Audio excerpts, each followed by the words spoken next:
A 5-year-old girl was found tied to a tree, crying softly where no one could hear, until a millionaire driving past stopped his car and said, "Not to this child." That moment would change everything, not just for her, but for him too. What he discovered next will break your heart and restore your faith in love, loss, and second chances. Stay with us until the end, because this story has a truth that only reveals itself when someone refuses to walk away. If this kind of story touches your heart, please like and subscribe to support our channel. New moving stories every week. The morning was supposed to be like any other. A drive through the sleepy outskirts of northern Montana. One more plot of land to evaluate, one more tired town on the edge of forgetting. But for Jackson Wyatt, real estate mogul, age 36, and a man long hardened by boardroom deals and granite-cold solitude, it would be the morning everything changed. He hadn't believed in fate in years, not since the accident, not since the little hospital room that had drained his soul in one single moment. Since then, he'd traded feelings for figures, dreams for deadlines. He didn't look for signs anymore. But sometimes, signs don't wait to be seen. They scream. Jackson had pulled off Highway 7 for a stretch, the early spring sun warming the hood of his black Escalade as he studied the back roads on a folded paper map. No signal here, not even a whisper. The air smelled of pite, wet dirt, and old wood, the kind of scent that reminded you the world had a memory. He leaned against the SUV, quiet, the crunch of gravel beneath his boots echoing in the silence. The landscape rolled out in lazy hills, spotted with tired fences and fields left too long to the wild. A cluster of birch trees swayed at the end of the drive. And then, a sound. At first it was nothing, a wind, a bird, but it returned, piercing, cracked. A cry, no, a scream, high, thin, childlike. Jackson stiffened, every nerve on edge. He turned toward the tree line. There, on the other side of a barbed fence and a sagging barn, stood a crooked farmhouse. Its roof half-caved, its siding gray as bone. The sound came again, jagged, full of something no child should know. Terror. He dropped the map, slammed the SUV door, and ran. The path was rough, the grass sharp, the old boards beneath the porch groaning beneath his weight. A dog barked once and fell silent. Jackson's breath hitched. He pushed past a broken gate and rounded the corner, and stopped.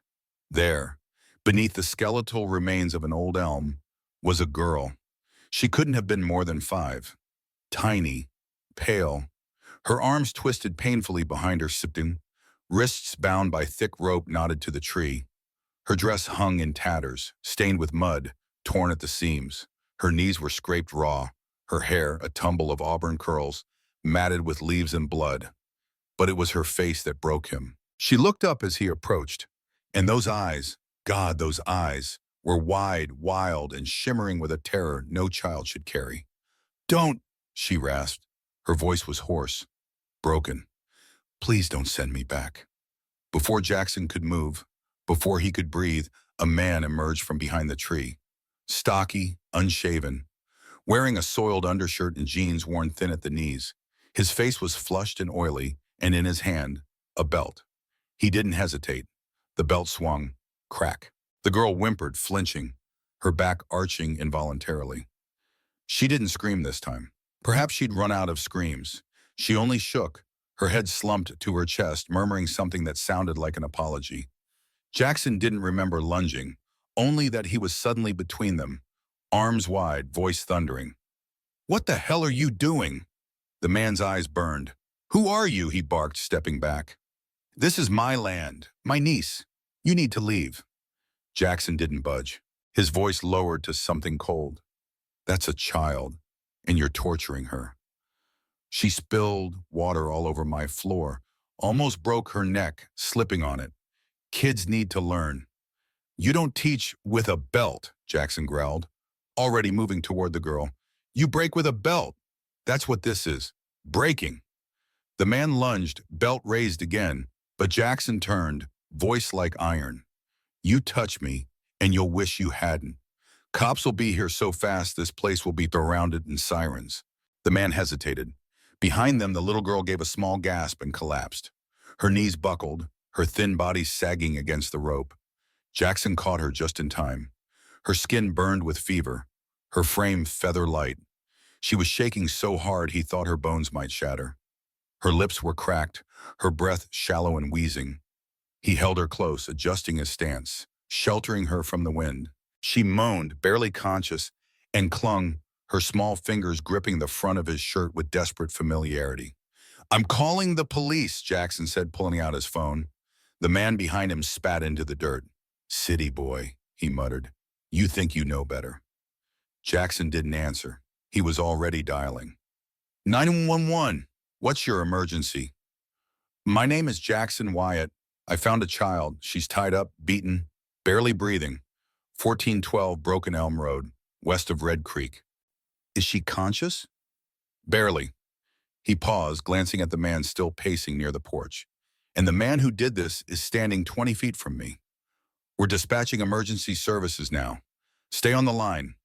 Jackson gently laid the girl into the back seat of his SUV, covering her with his blazer, her tiny form trembling beneath it. "You're safe now," he whispered. "You hear me, sweetheart? You're safe." But even as he said it, he wasn't sure if she could, or if safety was a word she still believed in. The road behind him stayed quiet for what felt like forever. Then, sirens. And just like that, the story that began with one cry in the wind was no longer just about saving a child. It was about finding the one thing Jackson thought he'd lost forever. The tires hummed against the cracked rural pavement, and the trees blurred past in shades of green and gold as Jackson Wyatt drove faster than he ever had on these back roads. The girl, this tiny, bruised miracle, lay unconscious in the back seat, wrapped in his blazer, her head resting gently against the seatbelt. She hadn't spoken since she collapsed. Not a word, just that one terrified whisper when he first arrived. "Please don't send me back." It played over and over in Jackson's mind like a haunting refrain. His hands gripped the wheel so tightly his knuckles turned white. His heart raced in a way it hadn't since his younger years, since before. Before the silence, before the ache, before he'd stopped allowing himself to hope. 22 minutes, that's how long the dispatcher said the nearest trauma hospital was. 22 minutes. He kept glancing in the rearview mirror every 60 seconds to make sure she was still breathing. Each time he saw her tiny chest rise and fall beneath his coat, he exhaled. When the hospital came into view, a squat brick building nestled behind a strip mall, Jackson felt the pressure in his chest ease just slightly. He pulled into the emergency entrance, slammed the gear into park, and leapt from the driver's seat. "I need help," he shouted into the automatic doors. "There's a child. She's hurt. She needs a doctor right now." In seconds, nurses poured into the lot, a gurney wheeling toward his SUV. One of them, a woman with short silver hair and calm eyes, opened the back door and gasped softly. "Oh, my Lord." "She was tied to a tree," Jackson said, his voice low and urgent. "Beaten. I don't know her name. I couldn't leave her there." The nurse nodded and gently lifted the child into her arms. Jackson was shocked by how small she looked against the white of the hospital sheets. "Let's get her inside," she said, already motioning to a second nurse. "Page doctor. Sandoval, code blue, pediatric trauma." They disappeared into the ER like a ripple vanishing in still water. Jackson stood alone in the parking lot, breathless, heart still galloping. He could feel the dirt still clinging to his slacks, the dry blood on his sleeve from where he'd carried her Vermo, the tang of adrenaline lingering in his mouth. Inside, the air was cold and too bright. Jackson gave his name at the front desk and then waited, and waited, and waited. It was nearly an hour before anyone spoke to him. A woman with a clipboard and a badge that read Dana Ruiz Child Services approached. She looked to be in her early 40s, short cropped hair, and a kind but exhausted expression. "You're Mr. Wyatt?" she asked. He nodded. "Mind if we sit down for a minute?" They walked to a quiet corner of the waiting room. Dana opened her file and clicked her pen. "I understand you found the child?" "Yes," Jackson said, steadying his breath. "She was tied to a tree behind a rundown farmhouse off Route 7. I intervened. Called the police. EMS showed up. They arrested the man who was with her." Dana wrote quickly. "Do you know the child's name?" Jackson shook his head. "She hasn't said. The man, he said she was his niece, but I don't believe a word of it." Dana nodded slowly. "You're probably right. She had no identification, no medical records, No birth certificate in any system we've searched so far. For now, she's listed as Jane Doe. The words hit him like a gust of winter air. No child should be nameless, he said quietly. Dana studied him for a moment. I agree, and I appreciate what you did. Most people wouldn't have stopped. Even fewer would have stepped in like you did. Jackson looked down at his hands. I didn't think, I just acted. A silence stretched between them, heavy with unspoken thoughts. Then Dana closed the file. The hospital has stabilized her for now. She's dehydrated, undernourished, covered in bruises and abrasions, old and new. No broken bones, but plenty of evidence of long-term neglect. Emotional trauma is almost certain. Jackson leaned forward. Can I see her? Dana hesitated. You're not family. Technically, you're a good Samaritan. I understand, he said, but please, just a moment. She sighed, then gave him a small nod. I'll check with the doctor.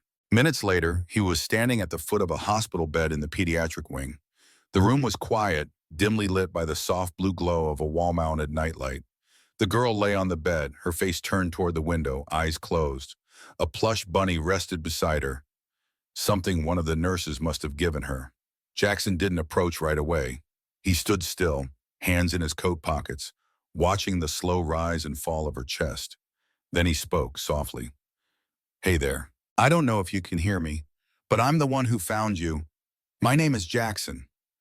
The girl stirred slightly but didn't open her eyes. I don't know what happened to you. I don't know what he did, but I promise you, sweetheart, you're safe now. No one is going to hurt you ever again. He wasn't sure how long he stood there. 5 minutes, maybe 20. Time blurred inside the stillness. Then her eyelids fluttered open, just for a moment. Her gaze met his. He smiled. Hi. A faint whisper slipped past her lips. Not Lily. Jackson blinked.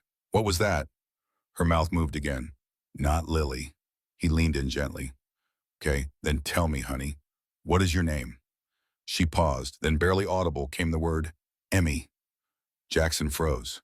The name was unfamiliar, but the weight of it, her name, hit him like thunder. Emmy, he whispered. That's a beautiful name. Her eyes drifted closed again, but not in fear, not in pain, just in exhaustion. That night, Jackson couldn't sleep. He returned to the hospital the next morning and found Dana already waiting in the cafeteria with a stack of forms and coffee. She told me her name, Jackson said. Emmy. Dana looked up, her eyes softening. That's something. We'll update her records. Jackson sat across from her. What happens now? We assign a temporary guardian, usually a foster home. She'll stay in state custody until we can determine her background, locate next of kin, or get a court order for long-term care. Jackson didn't hesitate. I want to be her guardian. Dana's brows rose. You want to foster her? Yes. You just met her. I know. She may not speak again for weeks. She may have night terrors, panic attacks. She may act out. Are you prepared for that? Jackson's gaze didn't waver. I don't know what I'm prepared for, but I know I can't walk away. Dana studied him, then sighed. All right, there's a process. Home visits, background checks, interviews. You'll have to apply for emergency foster certification. Whatever it takes. She handed him a thick stack of forms. Then let's start. That evening, as the sunset bled gold over the rooftops of the hospital, Jackson returned to Emmy's room. She was sitting up now, her arms wrapped tightly around the plush bunny. Her hair had been gently brushed, though it still held the wildness of days spent outside. He knocked softly. Her eyes turned to him, not afraid but uncertain. Hey, he said, I brought something. He held up a small sketch pad and a box of crayons. I thought, maybe if you didn't feel like talking, you could draw. She stared for a moment, then slowly reached out and took the crayons. She opened the sketch pad, picked a blue crayon, and with trembling fingers wrote one word in the center of the page. Emmy. Jackson smiled, and this time so did she, just a little. But enough to know this wasn't the end. It was the beginning. Jackson Wyatt had been called many things in his life, ambitious, disciplined, cold even, but never emotional, never soft. That was a part of himself he had buried long ago under polished shoes and glossy contracts. Feelings didn't close deals. Tenderness didn't impress investors. But Emmy, this child, barely 5 years old, battered and silent, had unraveled something in him he thought was sealed shut. She wasn't just another case, another statistic. From the first moment he saw her eyes warm and wild beneath that tree, something ancient and instinctive stirred inside him. Not pity, not even guilt. Something deeper. A chord of recognition he couldn't explain. Now, 3 days since the rescue, Jackson was standing in a government office under flickering lights, signing a temporary foster care agreement with Child Protective Services. Dana Ruiz watched him closely as he flipped the final page. Most people, she said, offer to donate or check in every so often. They don't fill out 50 pages of paperwork, open their background to scrutiny, and put their names on the line for a child they've known less than a week. Jackson finished signing, then looked up. I don't know why I feel what I feel, but I know I can't ignore it. Dana softened. Sometimes the heart knows things before the head catches up. That afternoon, Jackson drove back to the hospital with a freshly packed backpack for Emmy. Soft clothes in pastel colors, a proper pair of shoes, a toothbrush shaped like a cartoon fox. Things he didn't know he would know how to choose, but somehow did.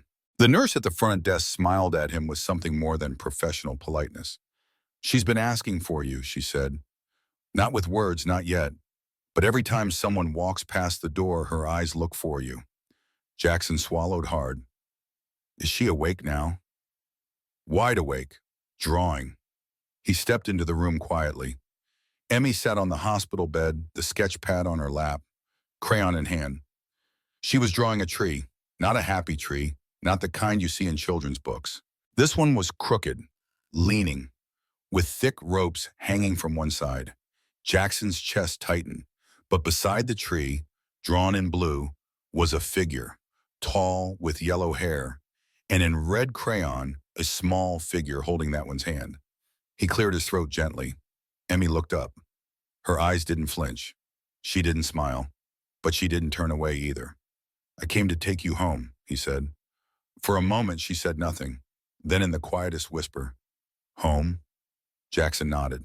Just for a while, until we figure everything out, if that's okay with you.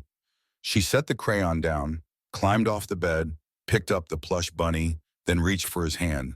No words, just trust. The house Jackson brought her to was not what you'd expect from a real estate tycoon. It was modest, a 2-bedroom craftsman cottage tucked beneath pine trees at the edge of Lake Fairmont, an hour outside the city. He had bought it on impulse years ago, never fully furnishing it, never staying long enough for it to feel like anything more than a place to hide. But now it would be something else. That first evening was quiet. He made grilled cheese sandwiches, burnt, uneven, and Emmy nibbled politely, though mostly she just stared at the flickering light of the cabin fireplace. When bedtime came, she didn't resist. She walked into the guest room, climbed under the covers, and curled around the bunny like it was her anchor. Jackson sat on the edge of the bed. Do you want a nightlight? He asked. She nodded. He clicked it on. The shape of a moon cast gentle shadows on the wall. He stood to leave, but her voice, small, unsure, called after him. Will you stay? He turned. Here? She nodded. He pulled the old rocking chair beside her bed. I'll be right here, Emmy. And he was, all night. In the days that followed, they fell into a rhythm. Jackson learned the language of silence, how she preferred blueberry yogurt without the fruit chunks, how loud noises made her flinch, how she'd press her ear to the window in the morning, as if listening for something only she could hear. She didn't talk much, but she began to hum, softly, tunelessly, while coloring. Jackson began reading to her in the evenings, old storybooks he hadn't touched in years. Do you want to pick the story? He asked one night. She nodded and pointed to a book with a bear on the cover. As he read, she leaned slightly toward his side, just enough to rest her head against his arm. His voice wavered on the last line. You okay? She asked. The question caught him off guard. Yes, he said, clearing his throat. I'm just glad you're here. But not everything was peaceful. The fourth day brought questions, ones that made Dana Ruiz furrow her brow during their check-in. I ran the name Emmy through every missing child database, she said. Nothing, no birth certificate, no social security number, no school enrollment anywhere. Jackson nodded. She told me she's not Lily. That's what the man called her, but she said her name is Emmy. I believe her, Dana replied, but that doesn't explain who she is. That night, as Emmy slept with her bunny pressed beneath her chin, Jackson sat in the living room scrolling through photos on his phone, images from years ago. A different life, a different him. Then he stopped. A photo long forgotten surfaced in his gallery. A woman with warm eyes smiling gently as she held a newborn swaddled in pink. Victoria, his wife, his heart. The baby in her arms had wide eyes. The same wide eyes that now looked up at him every morning across the breakfast table. His heart pounded. No, it couldn't be. But the resemblance, it was uncanny. The next day, he told Dana what he felt. There's something I need you to check, he said, voice trembling. 5 years ago, my daughter, Eliana, was taken from a park. She was just a few months old. We never found her. Dana's eyes widened. You think Emmy might be her? I don't know, but I have to be sure. They submitted the DNA request that afternoon. And for 2 long days, Jackson lived in purgatory, watching Emmy laugh quietly at cartoons, learn how to stack toy blocks, and fall asleep with his shirt clutched between her fingers. Each moment was a needle through the veil of possibility. Could it be? Could she be his? Rain came softly that morning, just a whisper on the windows, like a lullaby meant for those who had forgotten how to rest. The sky hung low and pewter-colored over the cottage by the lake. Inside, Jackson Wyatt sat at the kitchen table, cradling a cup of coffee he hadn't sipped in over an hour. It had gone cold. Across the room, Emmy sat cross-legged on the carpet, her back to him, coloring a field of yellow flowers on a fresh page in her sketch pad. Her shoulders were relaxed. Her hair had started to fall in gentle waves now that it was clean and brushed. She looked nothing like the child he had first found bound to a tree. But the more she healed, the more her features softened. The more he saw traces of someone he hadn't let himself remember in years. He heard it in her laugh when he told her corny jokes, saw it in the way she tilted her head when she was curious, in the way she blinked slowly when she was thinking hard. Little things, but to Jackson they were everything. The knock came at 8:47 a.m. He knew before he opened the door. Detective Irene Caldwell stood under a wide-brimmed umbrella, a manila envelope held tightly in her hands. She looked tired, kind, but there was something careful about the way she spoke. Mr. Wyatt, she said softly. May I come in? He stepped aside wordlessly. Emmy looked up from her drawing as the detective entered. Jackson smiled at her reassuringly. Why don't you finish that picture for me, sweet pea? I'll be right here. She nodded and turned back to her sketch pad. He and Detective Caldwell stepped into the hallway just beyond the arch leading to the kitchen. She held out the envelope. The results came in early this morning. He took it with shaking hands. We had it expedited, cross-referenced through federal and local systems, and the results were conclusive. He looked up, throat tight. Tell me, you are the biological father of the child known as Emmy. She said it without drama, without build-up, like a fact in a textbook. But to Jackson, it cracked something open that had been sealed shut for 5 long, grief-warped years. He opened the envelope, stared at the numbers, the scientific printout that laid out paternity with 99.997% certainty. And there it was. Eliana Wyatt, his daughter. The air seemed to thin, his knees weakened. He leaned against the wall, his chest heaved once, twice, and then it broke, silent tears falling without warning. He hadn't cried like this since Victoria's funeral. Detective Caldwell placed a hand gently on his shoulder. You found her, Mr. Wyatt, she said. You brought her back. But Jackson shook his head. She found me. He returned to the kitchen, wiping his face quickly. Emmy looked up, eyes curious, sensing something had changed. He knelt in front of her. I want to show you something, he said, pulling a photo from his wallet. It was worn and faded. A picture of a woman in a hospital bed, her hair a mess of dark curls, eyes lit with joy. In her arms, a newborn with flushed cheeks and blinking eyes. This, Jackson said gently, was your mom. Her name was Victoria.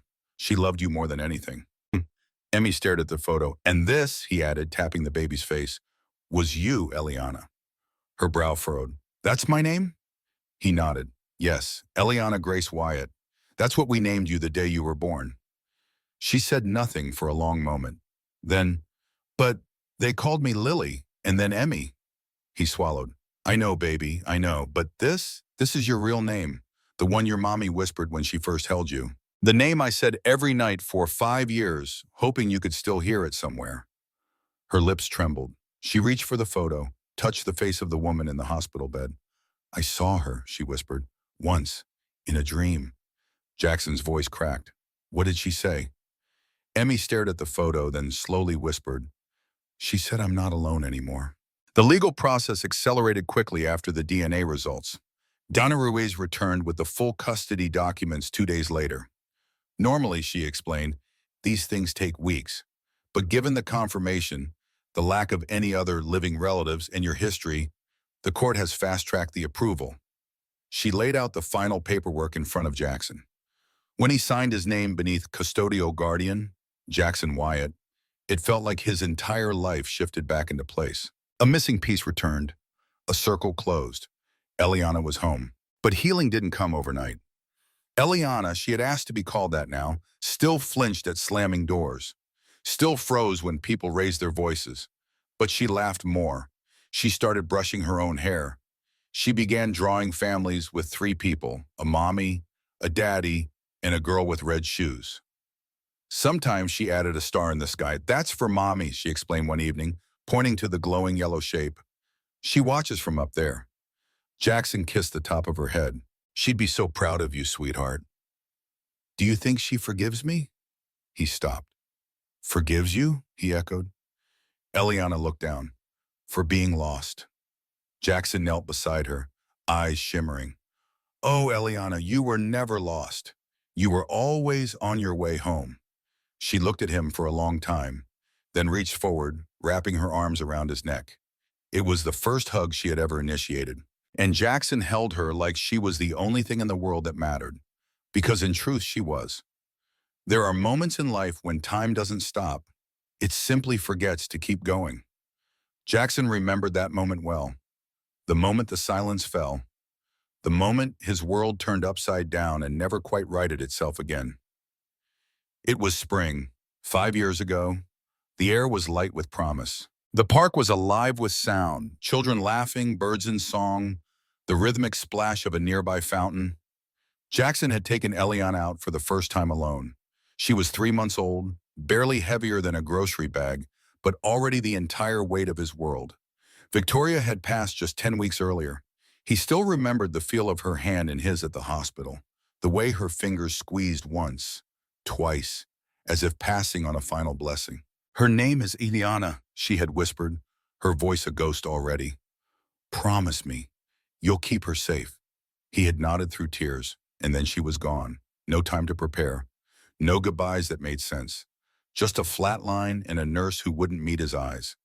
After the funeral, after the condolences dried up, he was alone. A widower at 31, holding a baby girl who looked like her mother and cried like the world had ended. But Jackson didn't crumble. Not at first. He turned his pain into precision. Schedules, feedings, diaper routines, night wakings. The man who once closed deals in Manhattan was now mastering bottle temperatures and lullabies. She was all he had left of Victoria, and that made her everything. He remembered the way her tiny fingers wrapped around his thumb, how she'd fall asleep with her ear pressed to his heartbeat. But grief was greedy. It demanded to be noticed. That morning in the park, he had just needed a break. 5 minutes. The stroller was in his line of sight. He remembered that clearly. He'd walked 10 feet away to answer a call from a contractor. Zoning issues. He didn't even say much, just enough to stall the deal. When he turned back, the stroller was empty. The blanket lay half on the mulch. Her toy elephant, the one Victoria had bought, sat face down in the dirt. Eliana was gone. His scream had cracked across the park like thunder. People turned, a mother shouted, someone ran toward the restrooms. A teenager called 911, but by the time the police arrived, she was gone. No one saw who took her. No working cameras, no ransom, no trace. It was like she had evaporated. For weeks, Jackson didn't sleep. He haunted the streets near the park, searching alleyways, knocking on doors. He chased false sightings from here to Oregon. He hired private investigators, hacked into databases he shouldn't have had access to. He camped outside police stations, demanded updates. The news ran her photo for 2 weeks. Then it stopped. The posters faded in grocery stores. The website clicks dropped, and the world moved on. But Jackson couldn't. He stopped answering his phone, stopped going into work. He sold his penthouse, closed the company, moved out to the lake house, a place Victoria had once loved for weekend getaways. He barely touched the nursery. Sometimes he'd sit in the rocking chair, holding her last onesie, listening for a cry that would never come. And as the months bled into years, a terrible numbness settled over him. He convinced himself that maybe it was better not to know. Maybe she'd been taken by someone who loved her. Maybe she was warm, safe, held. He needed that to be true, because the alternative was unbearable. He visited her grave every year, not Victoria's, not Eliana's, but a small white marker placed in a child memorial garden.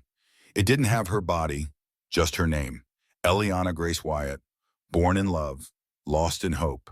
He never believed he'd see her again until, now 5 years later, she was sleeping just down the hall. Alive, breathing, real. And the knowledge of that was so overwhelming it sometimes stole his breath. That night, Jackson sat at the foot of her bed, watching her chest rise and fall. She clutched her bunny as always, but her brow wasn't furrowed like it had been the first nights. Her body wasn't tense. She was safe, and he was terrified. Because this wasn't just about rescuing her, it was about undoing 5 years of pain. It was about relearning how to be a father. It was about living up to a promise made in a hospital room bathed in sorrow. Promise me you'll keep her safe. He reached out and brushed a strand of hair from her face. She stirred but didn't wake. And in that moment, Jackson whispered words he hadn't let himself say in years. I missed you every day, baby girl. Every day. His voice cracked. I never stopped looking, even when I stopped hoping. Tears blurred his vision. But you came back to me. Somehow, against everything, you found your way home. He sat in silence until the first light of dawn touched the window pane. And when Eliana, opened her eyes and looked up at him with that sleepy, trusting gaze, he smiled. Good morning, sunshine. She blinked once, then smiled too. Not a big smile, not a loud one, but real. And that was more than enough. There was something strange about the way the farmhouse leaned. Detective Irene Caldwell noticed it the moment she stepped out of her cruiser. The wood didn't just rot, it resisted, as if the house itself didn't want to give up its secrets. She stared at the crooked porch, the rusted mailbox with no name, the battered curtains that still hung in broken windows. This was the last place Eliana Grace Wyatt had been kept. Not raised, not loved, just kept. Her partner, Officer James Rowe, pulled up behind her and joined her on the front walk. Ready? He asked. Caldwell nodded. Let's see what else Margaret and Carl have been hiding. It had been less than a week since Jackson Wyatt walked into the sheriff's office, holding a bracelet with Eliana's name etched into the silver. Since then, the DNA test had confirmed what Jackson's heart already knew. Emmy was his daughter, stolen 5 years ago. The authorities had moved quickly. Carl was already in custody for child abuse, but now the charges were expanding. Margaret had vanished. Her cell phone pinged once, 80 miles west of town, near a truck stop. Then it went dark. Now with a signed search warrant in hand, Caldwell and Rowe entered the house. What they found wasn't just squalor, it was intention. A mess could be lived in. But this was curated chaos. Stacks of newspapers dating back years, ashtrays full, food wrappers crumpled in corners. But no photos of family, no school supplies, no toys, not even a bed fit for a child. She never had a room, Caldwell murmured, not even a corner that looked like it was hers. Rowe nodded grimly. She was never meant to stay. The basement was locked. A rusted padlock dangled from the hatch door. Rowe broke it open with one swing of the crowbar. Inside, darkness, the smell of mildew, and a shallow shelf of forgotten things. But in the corner, behind a wall of toolboxes, Caldwell spotted something. A tin box, dented, old. She pulled it into the light and flipped it open. Inside, beneath a child's sock and a crumpled photograph, was a silver bracelet, tarnished. Etched with the name, Eliana B. Caldwell stood still. Her chest tightened. She was here. All this time, she whispered. Back at the station, Jackson sat across from Dana Ruiz and Detective Caldwell. The bracelet lay between them, a silent witness to years that couldn't be recovered. She never called her by name, Jackson said, voice low. She called her brat, girl. She erased her. Dana nodded. We believe Margaret falsified her identity, told neighbors Eliana was her niece, claimed her sister died and left her the child. She never had a sister, Jackson replied. At least not one that could have had my daughter. Caldwell leaned forward. Do you know of anyone from your past, any connection? Who could have taken her? Anyone who might have had a grudge? Jackson shook his head. Victoria and we didn't have enemies. She was a teacher. I worked too much. Our circle was small. What about after the abduction? Dana asked gently. Anyone who inserted themselves into the case? A volunteer, a well-meaning neighbor, someone who was a little too involved? Jackson frowned, thinking back to those chaotic weeks. The search parties, the vigils, the reporters. Then he paused. There was a woman at one of the press events, said she worked with missing children. She asked for one of Eliana's baby items. Said scent could help with search dogs. Did you give her anything? Caldwell asked. Jackson nodded. Victoria's hospital bracelet, the one that matched Eliana's. I never saw it again. Caldwell exchanged a look with Dana. We'll pull footage from that event, see if anyone matches Margaret's profile. Meanwhile, the investigation dug deeper. Carl broke first. In a recorded interview, he folded under pressure. Margaret told me the kid was abandoned, he grumbled. Said her friend found her crying in some park and nobody came looking. What friend? The detective asked. Didn't give a name, just said the kid needed a home. I didn't ask, wasn't my problem. Margaret handled it. Did you know her real name was Eliana Wyatt? Carl looked stunned. No, we just called her, I don't know. The kid. Lily, maybe. His voice grew defensive. I never wanted her. She was a lot of work. Wouldn't eat. Cried all night. Margaret said she had issues. He paused. I just did what I was told. He wouldn't admit to knowing she was kidnapped, but his indifference spoke volumes. The DA would have enough. When the footage from the press conference was recovered, Caldwell felt her stomach turn.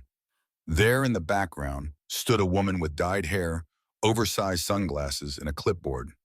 She leaned close to a grief-stricken Jackson, accepted the bracelet, then turned away. The image wasn't clear, but with forensic enhancement, it was unmistakably Margaret. The pieces began falling into place. She had been there, inserted herself into the search, took a keepsake, left unnoticed. And somewhere in that same time window, Eliana vanished from every system. Back at the lake house, Jackson was making pancakes when Eliana padded into the kitchen, her feet bare, her bunny tucked under one arm. Morning, Daddy, she said softly. He turned, heart swelling. Morning, sweetheart. She climbed onto a stool and watched him flip a pancake too early, laughing when it folded in half. I'm still learning, he admitted. You're doing good. That small sentence was a miracle. Later, they sat by the window with coloring books and warm syrup still on their plates. Jackson watched her quietly. You okay? She asked, echoing the question he had asked her a dozen times. Yeah, he said. I missed a lot of your life. She looked at him and tilted her head, serious. But we have now. He reached across the table, took her hand, and nodded. Yes, we have now. But now was growing more complicated. Detective Caldwell returned with news later that week. We found her, she said. Margaret was trying to flee the state under a false name. She's in custody. No bail. Jackson exhaled. She won't get to her again? No, never. What happens now? She'll be charged with a kidnapping, obstruction, and fraud. Possibly more. The evidence is strong, and Carl, he'll face his own storm. What about Eliana? She's safe and she's home. That's what matters most. That night, Jackson tucked her in, as he always did. But before he turned out the light, she stopped him. Daddy? Yes, baby? Do bad dreams go away? He paused. Not always, he said truthfully, but the good dreams get louder. She nodded, then whispered, I think mine are getting louder. He leaned down, kissed her forehead. So are mine. From the courtroom smelled like polished wood and dusted pages, but it was the tension that lingered thickest in the air, like grief bottled up and uncorked all at once. Jackson Wyatt sat straight-backed in the front row, a tailored gray blazer pressed and neat, though the man inside it hadn't slept more than a few hours the night before. His hands were folded in his lap, not clenched, not trembling, just still. Beside him, Eliana sat in a navy blue dress, her small fingers wrapped tightly around the plush bunny that had become her shield. Dana Ruiz sat on the other side, offering quiet, steady strength. It was the first day of the trial, the state of Montana versus Margaret Grayson and Carl Bennett. 5 years of silence, questions, and blurred memories were about to unfold under the fluorescent lights of a public courtroom. Margaret sat just 20 feet away, her hands neatly folded, hair styled in soft waves. She wore a blush cardigan, pearls around her neck, as if dressing like a grandmother might make her more believable. But her eyes darted, nervous, calculating. Carl sat beside her in a wrinkled dress shirt, expressionless, jaw locked as if carved from stone. Jackson didn't look at them. He looked at Eliana, the little girl who had survived so much, the daughter who had come back. The prosecution began with the facts. A missing child, an identity hidden, a silver bracelet recovered from a locked basement. Detective Irene Caldwell testified first, walking the jury through the evidence, the tin box, the altered documents, the falsified family records. Then came Dana Ruiz. She spoke of Emmy, of how she was found, the bruises, the silence, the drawings, the name she finally whispered. Eliana, Dana said, her voice firm. Her name is Eliana Grace Wyatt. It always was. Margaret Grayson tried to erase that, but the truth was stronger. The defense tried to minimize. Margaret's lawyer painted her as confused, overwhelmed, a woman who made a mistake but meant well. She believed she was rescuing an abandoned child, the attorney claimed. She simply didn't follow legal protocols. At worst, this is a tragic misunderstanding. But Jackson could see through it, and so could the jury. Especially when the footage played, Margaret at the press conference, her hand reaching for the bracelet, her lips mouthing something. For the scent dogs. And then, gone. On the third day, Jackson took the stand. The bailiff swore him in. He glanced at Eliana, who was allowed to sit in a private viewing room with a counselor during the testimony. She watched him through a monitor, her bunny on her lap, eyes wide. Jackson inhaled deeply. I lost my wife, Victoria, in childbirth, he began. Our daughter, Eliana Ma, was all I had left of her. He paused. She was 3 months old when she was taken. I looked away for less than 2 minutes in a park. When I turned back, she was gone. The courtroom was silent. No note, no ransom, just gone. He told them about the search, the posters, the sleepless nights, the silence that followed. I buried a marker in a garden for her, a gravestone with no body. I had to believe she was alive, but I stopped believing I'd ever see her again. Then his voice shifted, filled with a quiet fire, until I heard a scream on a dirt road and found a little girl tied to a tree. He looked down for a moment, then back up. That little girl was my daughter, Eliana. They didn't just take her, they erased her. They stole her name, her home, her mother's memory, but she came back. She survived. Some of the jurors were crying. Margaret looked away. Carl shifted in his seat, unmoved. When the court called Eliana's counselor, Dr. Clarissa Moon, the testimony turned intimate. Eliana exhibits signs consistent with long-term psychological trauma, the doctor explained, but she also demonstrates remarkable resilience. Has she spoken about Margaret or Carl, the attorney asked. She has, sparingly. What stands out is not what she says, but what she won't say. She never calls them family. She never refers to herself as Lily. Why is that important? Because children internalize identities given to them. For Eliana to reject the name she was forced to live under, it tells us that some part of her never let go of who she truly was. That part saved her. On the final day of testimony, the court clerk wheeled in a large manila folder.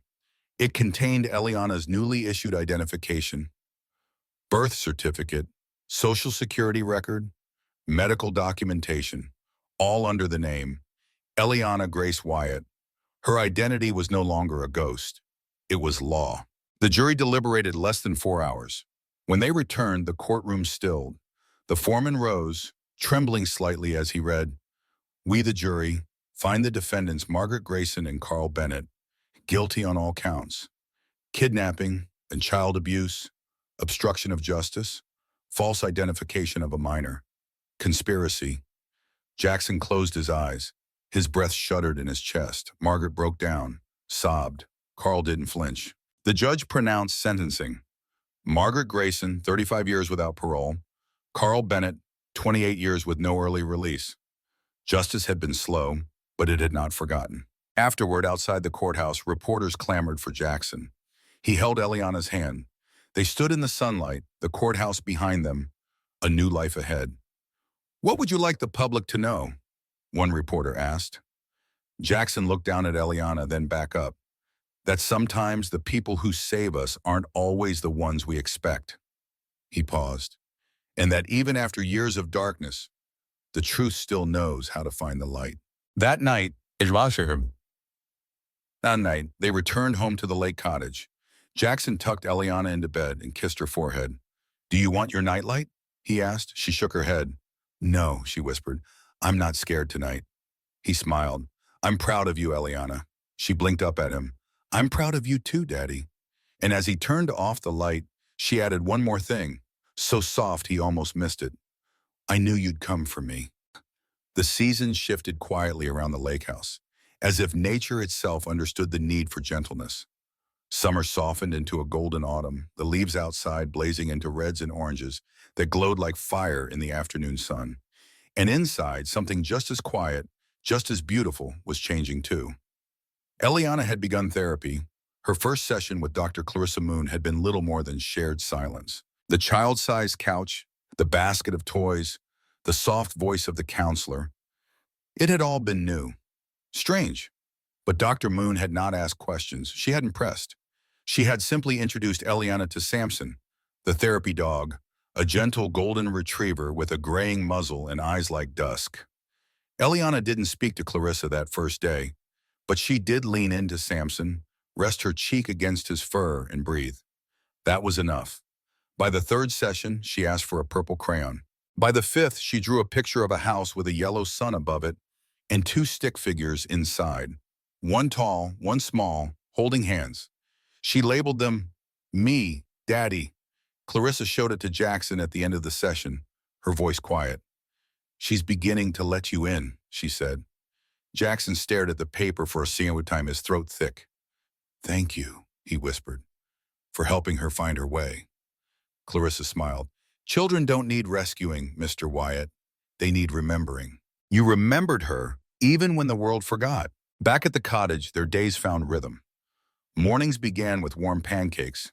Jackson had finally figured out how not to burn them, and Eliana insisted on helping stir the batter.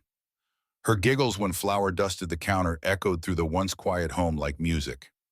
They'd sit on the porch in the evenings, watching squirrels chase each other through trees and counting how many ducks landed on the lake.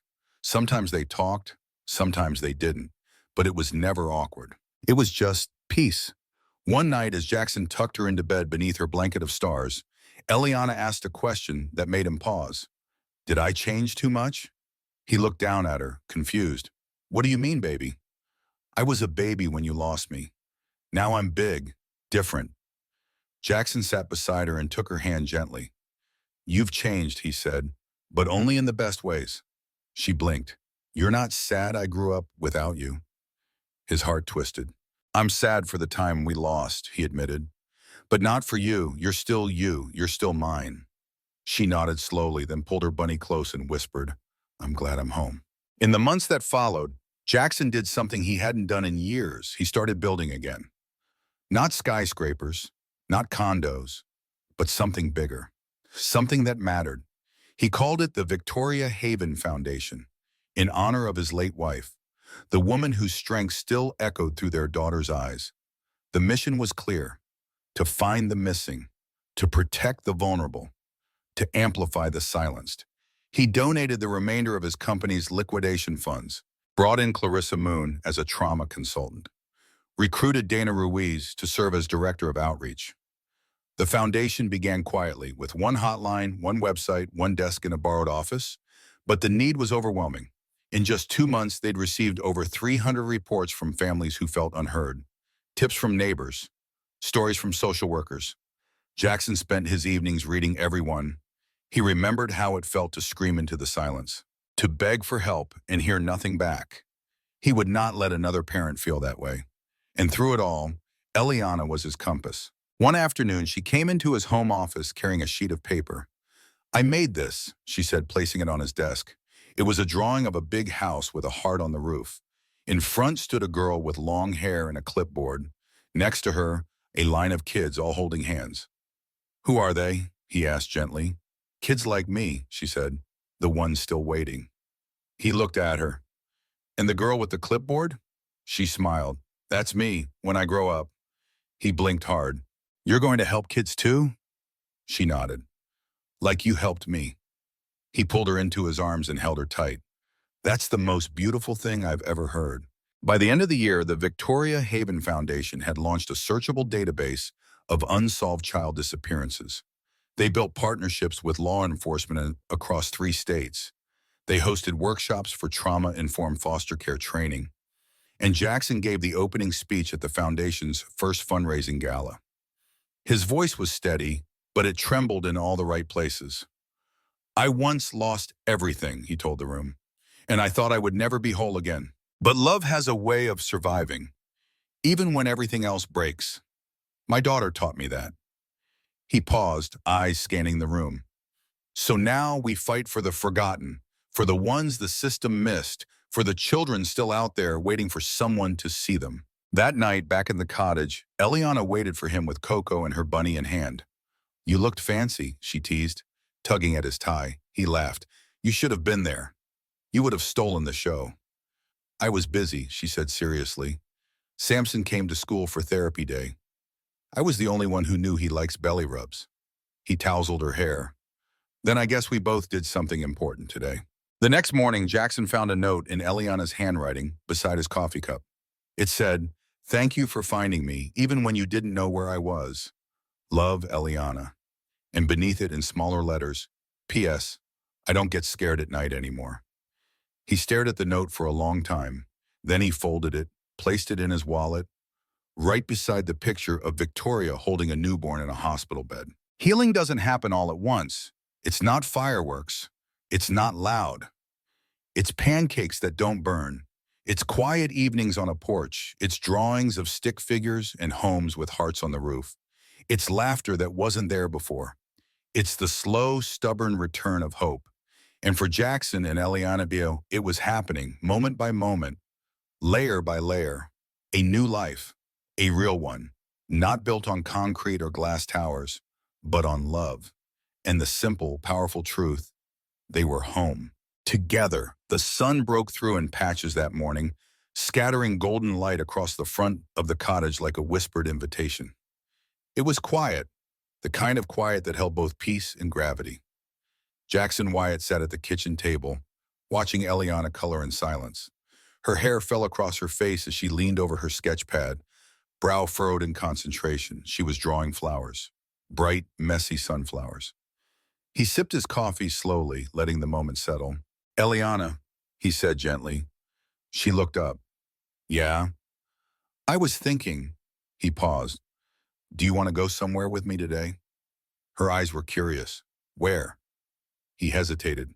"The park." She stilled. The crayon slipped from her fingers. Millbridge Park, the place where it all began, the place where it all was lost, and now, maybe, where it could be reclaimed. "You don't have to," he said quickly. "I just thought, if you wanted to, we could bring some flowers, maybe say a few words, just you and me." She didn't answer right away, but after a long moment she nodded. "Okay," she said quietly, "let's go." The drive was slow, gentle. They passed fields, quiet towns, a bakery Jackson used to stop at when the world still felt normal. Eliana held his hand for most of the ride. She didn't ask many questions, but every few minutes she'd glance at the road signs like she was trying to piece something together. When they pulled into the park's gravel lot, Jackson felt his chest tighten. The fountain still stood. Weather-worn, the benches were newly painted. There were families nearby, picnics, strollers, the laughter of children. Life had gone on here. But for Jackson, this was where time had paused. He stepped out and walked around to open Eliana's door. "You okay?" he asked. She nodded. "A little scared." "That's okay," he said, kneeling to her level. "You don't have to be brave the whole time. Just honest." She slipped her fingers into his and gave the smallest smile. "Can we go to the spot?" she asked. He blinked. "You remember it?" She nodded slowly. "From a dream." He led her gently past the swings, past the shaded grove, toward the winding trail that curved around the back of the park, where the trees grew thicker. They stopped at a bench. "This is where I sat," Jackson whispered. "Just for a minute. I answered a phone call. Right here. You were in the stroller. Just over there." He pointed to a patch of grass beneath an oak. Eliana stepped forward, quiet as a breath. She crouched low and brushed her hand across the soil. "Someone took me from here," she said. Not with fear, not with tears, just a knowing. Jackson knelt beside her.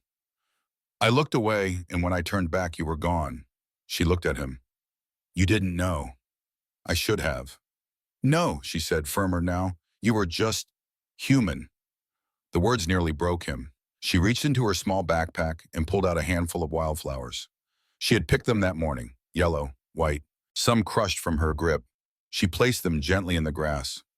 "For then," she said. Then she pulled out a second bundle, tied with pink ribbon. "For now," she whispered. And together they sat, in silence, in sunlight, in something that wasn't sadness anymore, but something softer. They stayed for nearly an hour. Eliana wandered to the fountain, tossed a penny in. "Make a wish," Jackson called. She grinned. "I did." "What was it?" She shook her head. "If I tell you, it won't come true." He laughed. "Fair enough." They ate ice cream on a park bench, watched a pair of ducks march across the footpath like they owned the place.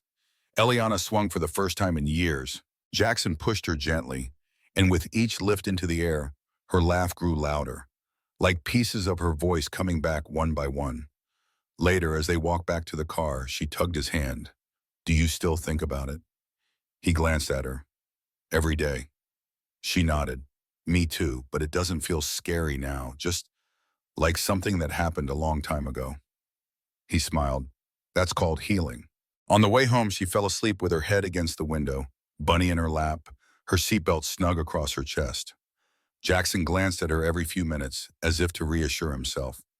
She's here. She's safe. She's mine. That evening, Eliana brought him a drawing before bed.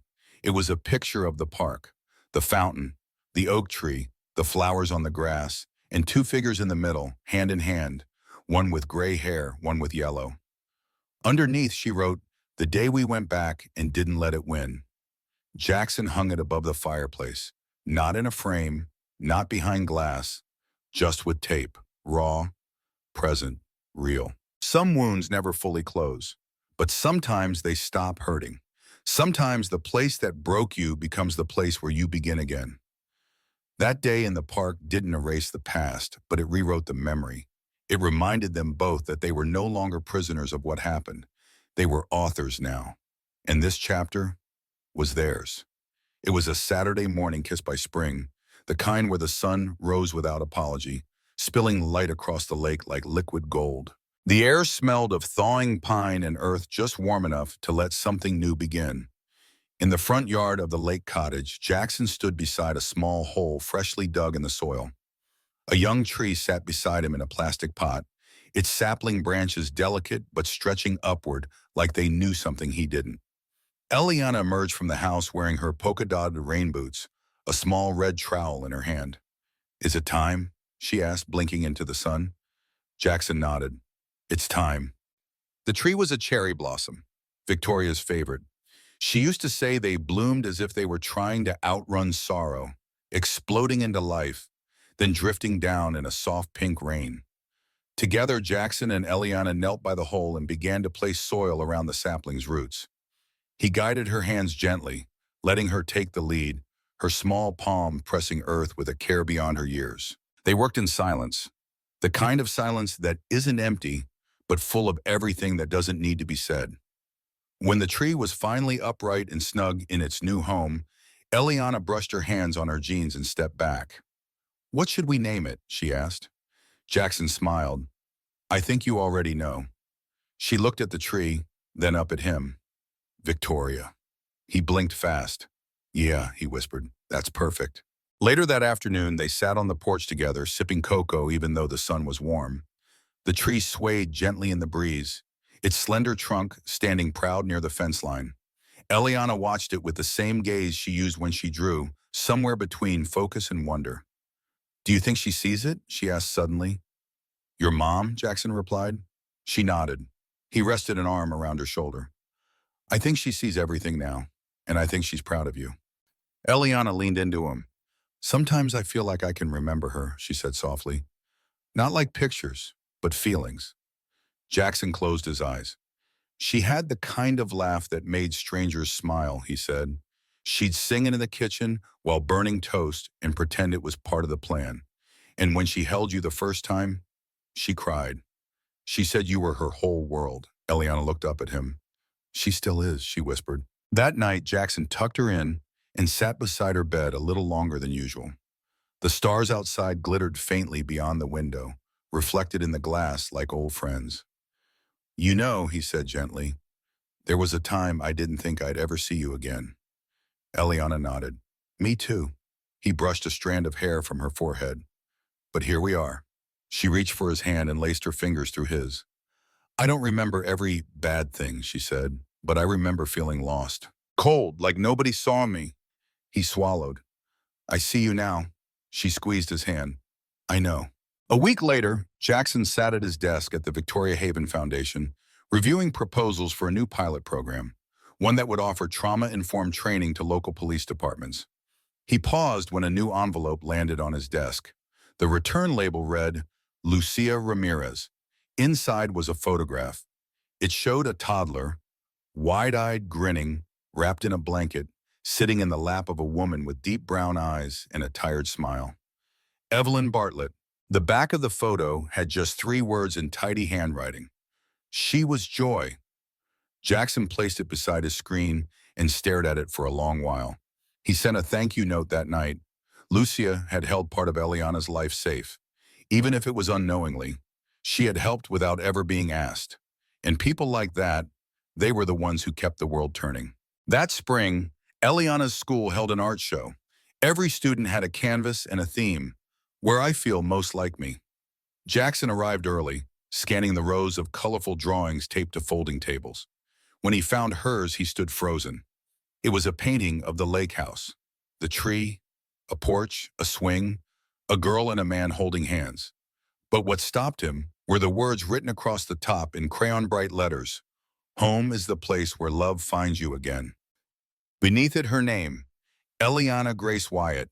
He didn't cry, not there, not in front of the other parents, but something in him shifted again. A wound closed, a circle completed. That evening, they sat beneath the cherry tree as petals began to fall. Eliana caught one on her palm. "Do you think trees remember?" she asked. Jackson thought about that. "I think the roots do," he said. "I think they remember the cold and the storms and the people who planted them. And I think when they bloom, it's their way of saying thank you." She nodded and tucked the petal in her pocket. "I want to remember too, even the hard parts, because they brought me to you." He kissed the top of her head. "You've always been my daughter," he whispered, "even when the world tried to tell me otherwise." "And you've always been my daddy," she replied, "even when I forgot what that meant." Some stories don't have clean endings, but this one didn't need to, because endings weren't what this was about. It was about the long road home, about the miracle of being found, about the love that survived every loss, every silence, every shadow. And the little girl who once cried alone in the woods now laughed in the sunlight beside the man who never stopped looking for her. Jackson and Eliana, not broken, not lost, just beginning again.